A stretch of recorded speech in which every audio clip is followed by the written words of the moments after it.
Begitu juga dengan Allah Subhanahu wa taala. Untuk mengenal lebih jauh siapa itu Allah, jawabannya adalah yaitu dengan mengenal Asmaul Husna. Asmaul Husna artinya adalah nama-nama Allah yang baik. Allah mewahyukan namanya melalui kitab suci Al-Quran karena disebutkan namanya sebanyak 99. Untuk hari ini kita hanya akan membahas 4 Asmaul Husna saja, yaitu Al-Hayyu, Al-Qayyum, Al-Ahad, dan Al-Mumit.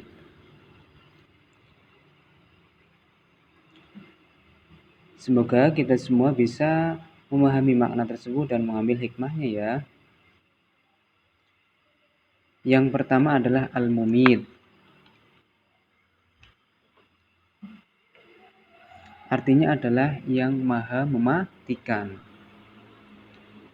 Dalam Al-Quran disebutkan A'udzubillahi minasyaitonirrajim wa yuhyi wa yumit wa ilaihi turja'un. Dialah yang menghidupkan dan yang mematikan, dan hanya kepadanya lah kamu dikembalikan. Quran Surat Yunus ayat 56. Tentang Al-Mumit ini Allah Subhanahu wa taala telah menjelaskan dalam firman-Nya, setiap yang berjiwa pasti akan merasakan mati. Quran Surat Ali Imran ayat 185. Dari ayat tersebut kita dapat mengetahui bahwa manusia, hewan, dan tumbuhan akan mati. Tidak ada kan manusia yang bisa lari dari kematian. Akan tetapi kematian bukan sesuatu yang ditakuti, karena kematian adalah tangga menuju kehidupan yang abadi. Terus bagaimana sikap kita dalam meyakini bahwa Allah itu Al-Mumit?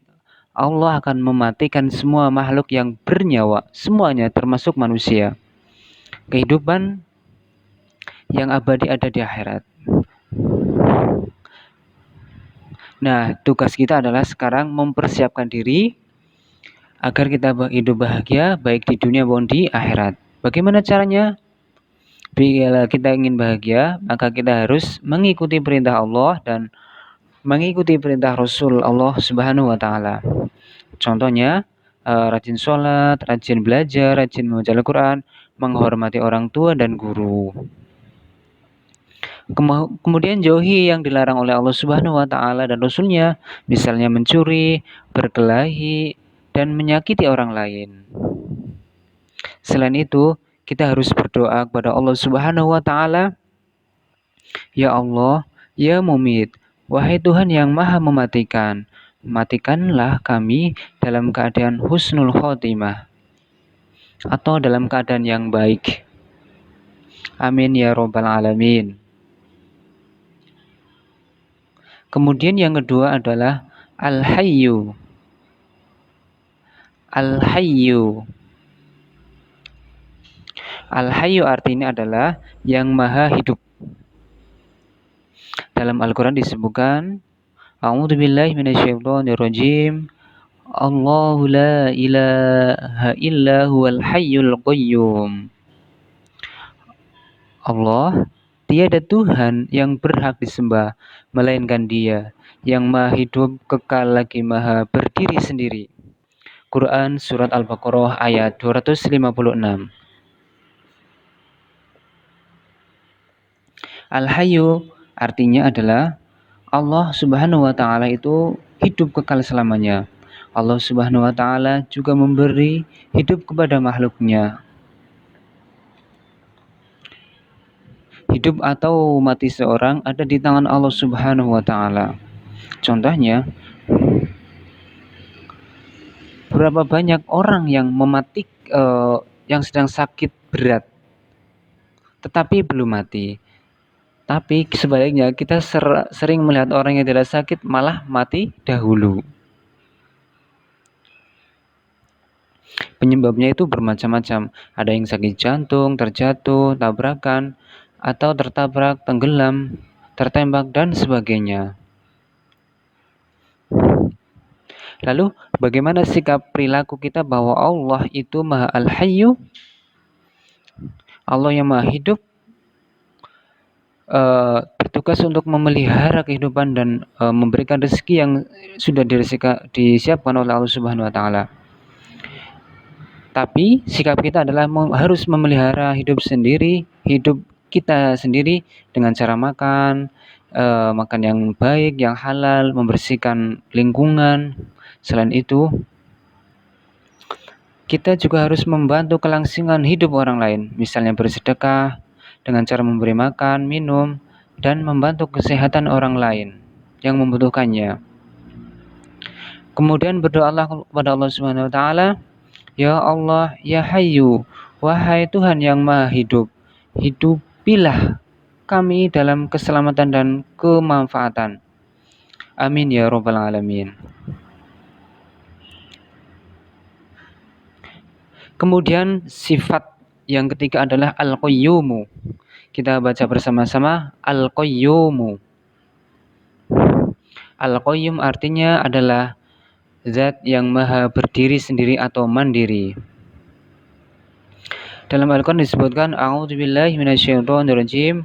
Allahu la ilaha illa huwal hayyul qayyum. Allah, tidak ada Tuhan yang berhak disembah melainkan Dia yang maha hidup, kekal lagi maha berdiri sendiri. Quran Surat Al-Imran ayat 2. Al-Qayyum ini mengandung arti bahwa Allah Subhanahu wa taala itu berdiri sendiri untuk selama-lamanya. Dia menciptakan alam semesta beserta isinya serta mengurus seluruh alam semesta isinya sendirian tanpa dibantu orang lain. Terus bagaimana sikap kita untuk meyakini bahwa Allah itu bersifat Al-Qayyum? Allah itu maha berdiri dan mendiri, melalui memberi pendidikan kepada kita bahwa kita harus selalu hidup tanpa bergantung kepada orang lain. Tapi